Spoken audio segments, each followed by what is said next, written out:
kulla 'adwin khuliqa li fi'lin khas. Semua anggota tubuh ini, anggota batin bahkan, dia punya tugas yang beda-beda. Maka ketika cara cek organ kolbu saya itu bermasalah enggak? Fa'alamatuhu, ciri-ciri kalau dia bermasalah, ada penyakit di dalamnya, ayyata'azzar minhu dzalikal fi'l, dia terhalang atau tidak sanggup untuk menunaikan tugasnya. Tugas kolbu apa? Mengingat Allah. Kenapa ketika sholat kita susah khusyuk? Berarti ada yang tidak beres di kolbunya. Seperti antum itu ketika kerja gak bisa fokus, gak bisa ngetik, ada masalah di badannya. Mungkin badannya gak sehat, atau pikirannya lagi terganggu, lagi stres. Maka yang harus dilakukan apa? Rehat sebentar. Ada rehat yang bisa dibuat sendiri, ada yang tidak. Kalau sakitnya sudah parah, harus diinap, itu cukup nggak pakai Panadol? Cukup nggak pakai habatus sauda?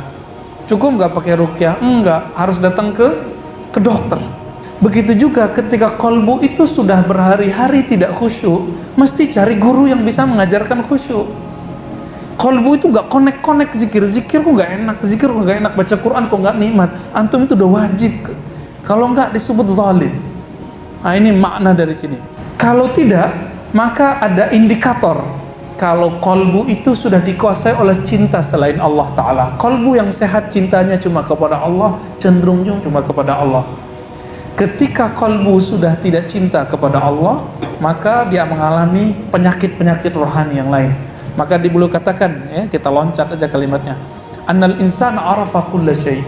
Seandainya manusia itu mengenal segala sesuatu, lakin lam ya'rifillah, tapi tidak kenal Allah Ta'ala, ka'annahu lam ya'rif syai'an, sama aja dia dengan tidak kenal sesuatu.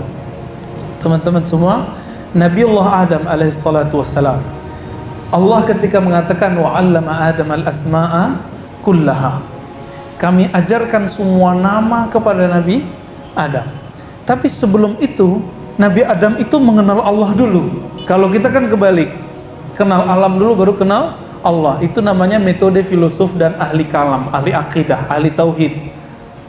Melihat alam, melihat teks, melihat tulisan, kemudian ada teori tentang Allah, atau alam ini bukti Allah. Ini beda ahli kolbu dengan ahli akidah. Ahli akidah disebut ahli kalam, muslim teologi, teologi muslim, teolog muslim. Mereka buat hujjah-hujjah akliyah, alasan-alasan rasio. Misalnya alam ini ada, pasti ada yang mengadakannya. Siapa yang mengadakannya? Oh, nggak mungkin kamu, nggak mungkin kamu, nggak mungkin kamu, gitu. Akhirnya sampailah kepada Allah. Itu namanya hujjah akliyah. Mengenal Allah tapi bukan dari Allahnya, tapi dari makhluk Allah. Sama dengan kita mau mengetahui suatu makanan, misalnya kita mau tahu namanya, kalau di Betawi minuman apa tuh namanya? Bir peletok. Mau tahu bir peletok, tapi kemudian nggak ada contohnya. Akhirnya kita kasih tahu, bir peletok itu mirip kayak jahe, tapi dikasih pewarna alami dari pohon tertentu misalnya. Rasanya kira-kira begini. Lalu kita ingat, oh kira-kira, oh iya. Akhirnya masuk dalam pikiran. Ini yang disebut ma'qul, dapat dicerna oleh akal. Teman-teman semua, beda. Ketika antum mau mengenalkan bir peletok sama saya, terus bawa langsung, nih loh Ustaz, bir yang halal, kan aneh tuh, bir kok halal? Lalu saya coba langsung, oh terasa, oh ini, perlu penjelasan nggak? Justru saya yang akan jelasin nanti. Oh rasanya begini ya. Nah ini bedanya antara ahli kolbu dengan ahli akal. Kira-kira lebih keren yang mana? Lebih kok keren yang kolbu. Kenapa orang nggak mau naik ke situ? Kenapa kita berhenti di arogansi intelektual kita? Gelar S1, gelar S2, saya kiai, kayak saya ustadz, saya jago baca kitab, saya seorang eksekutif muda, bla bla bla. Kenapa kita berhenti di situ? Kok nggak mau naik? Makanya khusyuk nggak nyampe, karena khusyuk nggak bisa pakai akal. Akal itu tidak punya tugas namanya khusyuk. Akal itu harus liar. Dia harus mikir, nanya terus.